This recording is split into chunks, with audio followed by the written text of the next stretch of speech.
سیدنا عبداللہ بن زبیر رضی اللہ تعالیٰ عنہ، آج ہم ان کا تذکرہ کریں گے۔ حضرت سیدنا عبداللہ بن زبیر رضی اللہ تعالیٰ عنہ یہ نسبتوں کے اعتبار سے بڑے خوش قسمت آدمی ہیں،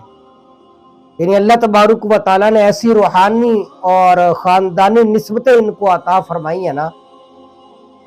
آپ دیکھیں کہ یہ حضرت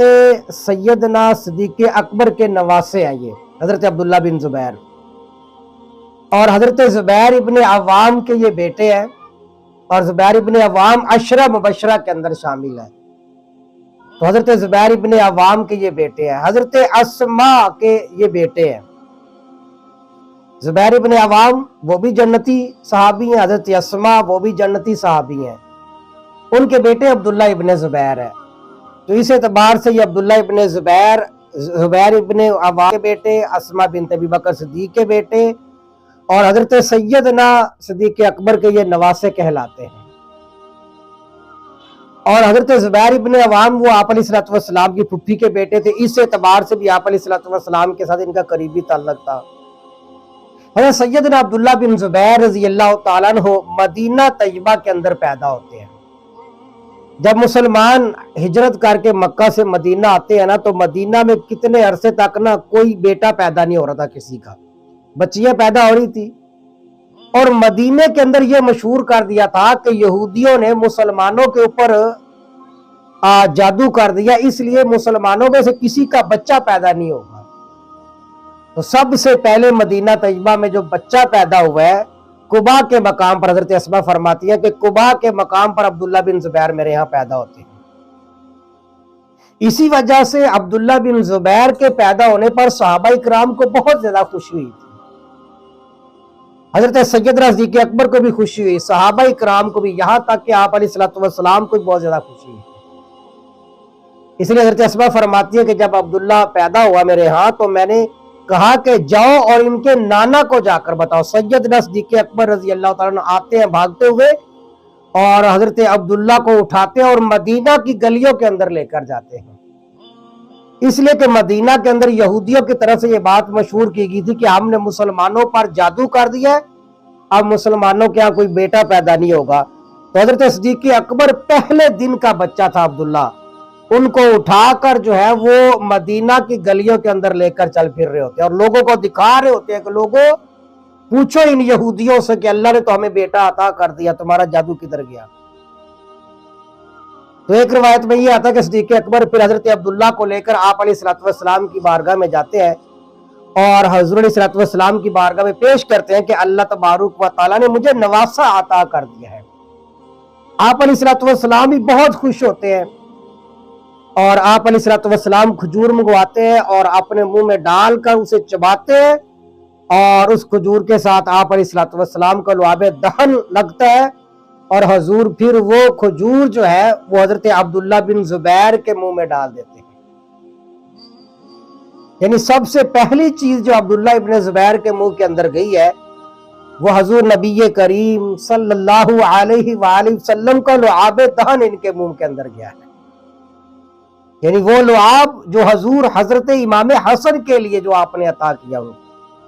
وہ لعاب جو حضرت امام حسین رضی اللہ تعالیٰ عنہ کے لیے اللہ کے محبوب علیہ السلام نے ان کے منہ میں ڈالا، وہی لعاب آپ علیہ السلام نے حضرت عبداللہ بن زبیر کے منہ کے اندر بھی ڈالا۔ اس اعتبار سے خوش نصیب لوگوں کے اندر شامل ہو گئے، اور یہ تینوں پھر وقت کے اعتبار سے تینوں حق کے لیے کھڑے ہوئے، یعنی جس کے منہ کے اندر بھی اللہ کے محبوب علیہ السلام کا لعاب گیا ہے، وہ وقت کے اوپر اپنے وقت میں کھڑا رہا، جوانی کے اندر، اور حق کے لیے ڈٹا رہا ہے۔ حضرت امام حسن کو دیکھ لے، حضرت امام حسین کو دیکھ لے، یا عبداللہ ابن زبیر کو دیکھ لے، حق کے لیے کھڑے ہو جایا کرتے تھے۔ حضرت سیدنا عبداللہ بن زبیر رضی اللہ تعالیٰ عنہ مدینہ طیبہ میں پیدا ہوتے ہیں نا، جس دن پیدا ہوتے ہیں تو مسلمان صحابہ اکرام جو تھے وہ نعرہ تکبیر کہہ رہے تھے، سارے کے سارے صحابہ اکرام۔ حضرت سیدنا عبداللہ بن زبیر رضی اللہ تعالیٰ عنہ ابھی 7 یا 8 سال کی عمر کے قریب ہوتے ہیں، اور اس موقع پر اللہ کے محبوب علیہ السلام نے پچھلے لگواتے ہیں، یہ پچنے لگوانے کا مطلب یہ ہوتا ہے کہ جسم سے خون کا نکلوانا، یہ انسانی جسم کے لیے بڑا کارآمد ہوتا ہے عمل، اور اللہ کے محبوب علیہ الصلوۃ والسلام مہینے کی چند ایک تاریخیں تھی جن میں آپ علیہ الصلوۃ والسلام جو ہے وہ پچنے لگوایا کرتے تھے اور اپنے جسم سے خون نکلوایا کرتے تھے، اور اس کے بہت زیادہ فوائد ہیں۔ اللہ کے محبوب علیہ الصلوۃ والسلام نے اپنی امت کو بھی ترغیب دی ہے،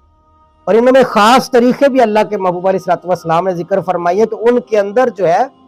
وہ کپیاں وغیرہ لگانے کے ذریعے خون نکلتا ہے انسان کے جسم سے، تو اس لیے پچنے لگوانا یہ آپ علیہ الصلوۃ والسلام کی سنت بھی، اور آپ نے ترغیب بھی دی اپنی امت کو۔ تو اس پہ انشاءاللہ میں پوری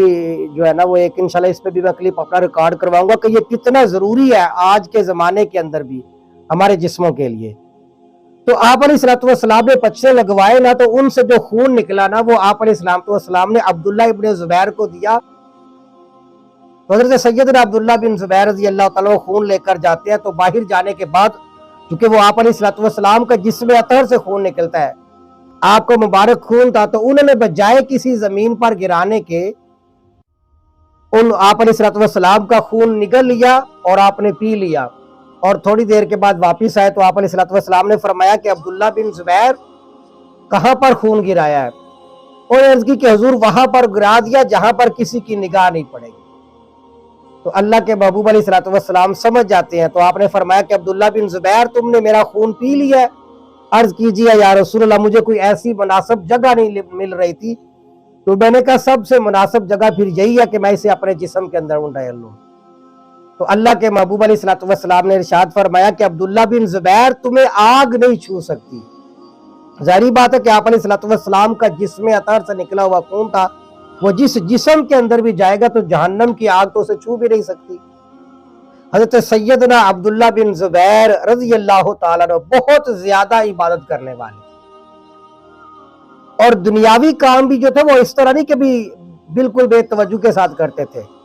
یعنی دنیاوی معاملات کو بھی بڑے اچھے طریقے سے دیکھا کرتے تھے، اور دینی معاملات کو بھی بہترین طریقے سے دیکھا کرتے تھے۔ یہاں تک کہ بعض کتابوں میں لکھا ہے کہ جب یہ دنیاوی کوئی کام کرتے تھے نا، تو بعض لوگ کہتے تھے کہ یار یہ تو اتنا دنیاوی کام اچھے طریقے سے کرتے جیسے ان کو کوئی فکر ہی نہیں آخرت کی، اور جب وہ دینی کام کرتے تھے، عبادت کرتے تھے، اتنی بہترین طریقے سے عبادت کرتے تھے کہ شاید ان جیسی اس زمانے میں کوئی بھی نہ کرتا۔ حضرت عبداللہ بن زبیر رضی اللہ تعالیٰ عنہ جب نماز پڑھا کرتے تھے تو ساری رات رکوع کے اندر، ساری رات سجدے کے اندر گزار دیا کرتے تھے۔ اس قدر جو ہے وہ اخلاص اور عاجزی کے ساتھ اللہ کی بارگاہ عبادت کرتے تھے کہ ایک موقع پر سیرت کی کتابوں میں واقعہ لکھا ہوا ہے کہ حضرت سیدنا عبداللہ بن زبیر اپنے گھر میں نماز پڑھ رہے ہوتے ہیں، ان کا ایک بیٹا ان کے پاس کھیل رہا ہوتا ہے دائبہ، تو ان کے گھر میں سانپ آ جاتا ہے، تو گھر والے اس سانپ سے بچوں کو بلاتے ہیں، دائیں بائیں سے کچھ اور بھی لوگ آ جاتے ہیں، اور خیر وہ بچے کو بچا لیا جاتا ہے، سانپ کو قتل کر دیا جاتا ہے۔ تو عبداللہ بن زبیر ابھی بھی نماز کے اندر ہی ہوتے ہیں، تو نماز پڑھنے کے بعد عبداللہ بن زبیر فرماتے ہیں کہ بھئی میں نے نماز کے اندر کچھ شور سنا تھا۔ وہ کہتے ہیں اللہ تعالیٰ آپ پر رحم فرمائے، آپ کے بچے کو تو سانپ کاٹنے لگا تھا اور آپ کو پتہ ہی نہیں ہے، یعنی اس قدر وہ خشوع اور خضوع کے ساتھ اللہ کی بارگاہ میں عبادت کیا کرتے تھے۔ یہ حضرت سیدنا عبداللہ بن زبیر رضی اللہ تعالیٰ عنہ ہے کہ مدینہ طیبہ کے اندر جب آپ علیہ الصلوۃ والسلام کا وصال ہو جاتا ہے، تو آپ کے وصال کے بعد وہ سلسلہ خلافت جو چلتا ہے تا وقت کہ حضرت عبداللہ بن زبیر جب حضرت امام حسین شہید ہو جاتے ہیں رضی اللہ تعالیٰ عنہ، تو حضرت امام حسین کی شہادت کے بعد جو ہے وہ عبداللہ ابن زبیر جو ہے وہ مکہ کے اندر حجاز اور عراق کے لوگوں نے حضرت عبداللہ ابن زبیر رضی اللہ تعالیٰ عنہ کے ہاتھ پر بیعت فرما دی، یعنی امام حسین کے شہادت کے بعد سمجھ لے کہ اس کے بعد جو ہے نا ان کا جھنڈا حضرت عبداللہ بن زبیر نے تھام لیا، اور آپ کے ہاتھ پر لوگوں نے خلافت قائم کر دی، اور مسلمانوں کے 9 سال تک یہ خلیفہ رہے، تا وقت کہ عبد الملک بن مروان جو ہے وہ باقی جو ہے نا وہ جگہوں پر حکمران تھا، اور کوفہ کا گورنر حجاج بن یوسف تھا، تو اس نے حجاج بن یوسف کو کوفہ سے ہٹا کر جو ہے نا وہ حجاز کی طرف گورنر مقرر کر دیا، اور عبداللہ بن زبیر کے مقابلے میں حجاج بن یوسف کو کھڑا کر دیا۔ تو حجاج بن یوسف کے ساتھ مقابلہ چلتا رہا اور جنگ ہوتی رہی، تقریباً کوئی 6 مہینے لگاتار ان کے آپس میں جنگ ہوتی رہی۔ اور پھر ایک وقت آتا ہے کہ حضرت سیدنا عبداللہ بن زبیر رضی اللہ تعالیٰ کے کچھ ساتھی شہید ہو جاتے ہیں، کوئی لگ بھگ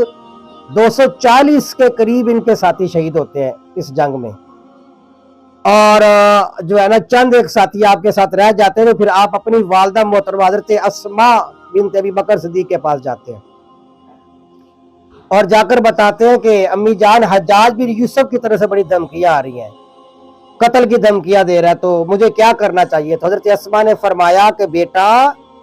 یاد رکھنا، چونکہ حضرت اسماء تو بہت بہادر تھی۔ آپ جانتے ہیں کہ جب حضور ہجرت کے لیے نکلتے ہیں مکہ سے حضرت ابوبکر صدیق کے ساتھ، 3 دن تک غار ثور تک جو رات کے وقت کھانا لے جانے والی تھی وہ حضرت اسماء بنت ابی بکر صدیق رضی اللہ تعالیٰ عنہ تھی۔ تو اس قدر بہادر ترین تھی کہ جب ابو جہل نے آ کر پوچھا تھا، پوری پارٹی ابو جہل کے ساتھ تھی، اس نے کہا کہ اسماء بتاؤ تمہارے بابا اور حضور کہاں ہیں؟ تو سیدہ اسماء بنت ابی بکر صدیق نے فرمایا تھا کہ ابو جہل مجھے پتا ہے کہ میرے بابا کہاں ہیں، میرے علم میں ہے کہ حضور کہاں پر ہے، لیکن تم مجھ سے پوچھ نہیں سکتے۔ یعنی اس قدر بہادر ترین عورت تھی حضرت اسماء۔ تو حضرت اسماء نے فرمایا کہ بیٹا عبداللہ بن زبیر، ذلت کی زندگی سے بہتر ہے کہ بندہ عزت کی موت مر جائے، لہذا اگر تم حق پر کھڑے ہو تو کبھی ڈرنے کی بات نہ کرنا۔ تو عبداللہ بن زبیر نے کہا جی اگر میں اب شہید ہوتا ہوں نا تو یہ میری میت کے ساتھ چھیڑ چھاڑ کریں گے۔ تو حضرت اسماء نے فرمایا کہ بیٹا اگر تو تم شہید ہو جاؤ گے نا تو شہید ہونے کے بعد معاملہ یہ ہوتا ہے کہ جیسے ایک بکری وفات پا جاتی ہے، اس کے بعد اس کی کھال کو جیسے مرضی کو کھینچتا ہے اسے پتہ نہیں چلتا، اور یہ شہادت بھی اللہ تعالیٰ کے فضل و کرم سے انسان کو حاصل ہوتی ہے، لہذا تم اس کی پرواہ نہ کرو۔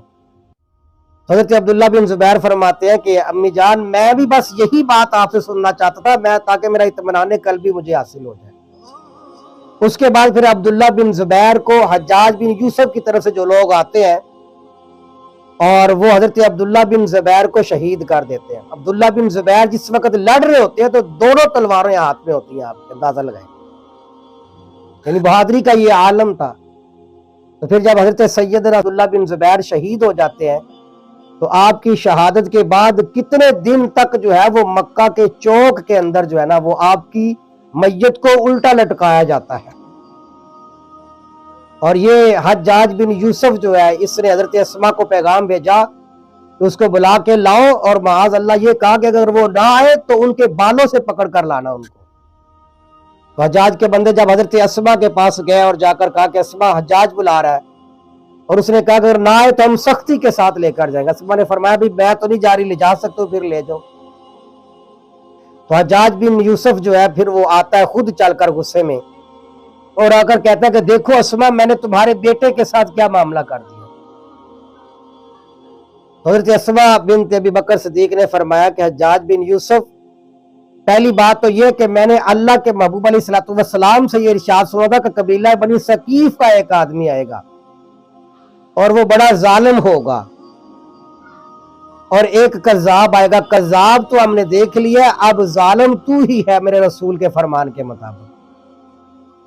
اور ساتھ میں پھر تم یہ کہتے ہو کہ میں نے عبداللہ بن زبیر کے ساتھ کیا کیا؟ حضرت اسماء نے فرمایا کہ حجاج تم نے عبداللہ بن زبیر کی دنیا خراب کی ہے، عبداللہ بن زبیر نے تمہاری آخرت خراب کر دی۔ جب یہ جملہ سنا تو حجاج بن یوسف تڑپتا ہوا وہاں سے بھاگتا ہوا نکل گیا۔ حضرت سیدہ اسماء بنت ابی بکر صدیق کو جب بتایا گیا کتنے دن ان کی بیٹے کی میت جو لٹکائی گی مکہ کے چوک میں، حضرت اسماء 100 سال کی عمر میں تھی۔ آپ چل کر جب آتی ہیں تو اپنے بیٹے کو دیکھتی ہیں تو آپ آ کر جملہ ارشاد فرماتی ہیں کہ کیا ابھی تک اس کے اتارے جانے کا وقت نہیں آیا؟ تو پھر جو ہے وہ عبد الملک بن مروان کی طرف سے پیغام آتا ہے حجاج بن یوسف کو کہ ان کی میت کو اتار دیا جائے، اور پھر اتارا جاتا ہے۔ پھر حضرت اسماء جو ہے ان کے لیے تجہیز و تکفین کا انتظام کرتے ہیں اور ان کا نماز جنازہ ادا فرماتے ہیں اور پھر ان کی تدفین کر دی جاتی ہے۔ یہ حضرت سیدنا عبداللہ بن زبیر رضی اللہ تعالیٰ عنہ کی ذات برکات تھی، یعنی انہوں نے جوانی اپنی جو ہے وہ دفاع حق کے لیے لٹا دی، عبادت کرتے تھے تو انہماک کے ساتھ عبادت کرتے تھے، اور پھر حضرت سیدنا امام حسین کا جھنڈا سمجھ لے کہ ان کے بعد ان کے ہاتھ میں آیا تھا، اور 9 سال تک یہ اپنی خلافت قائم رکھی انہوں نے،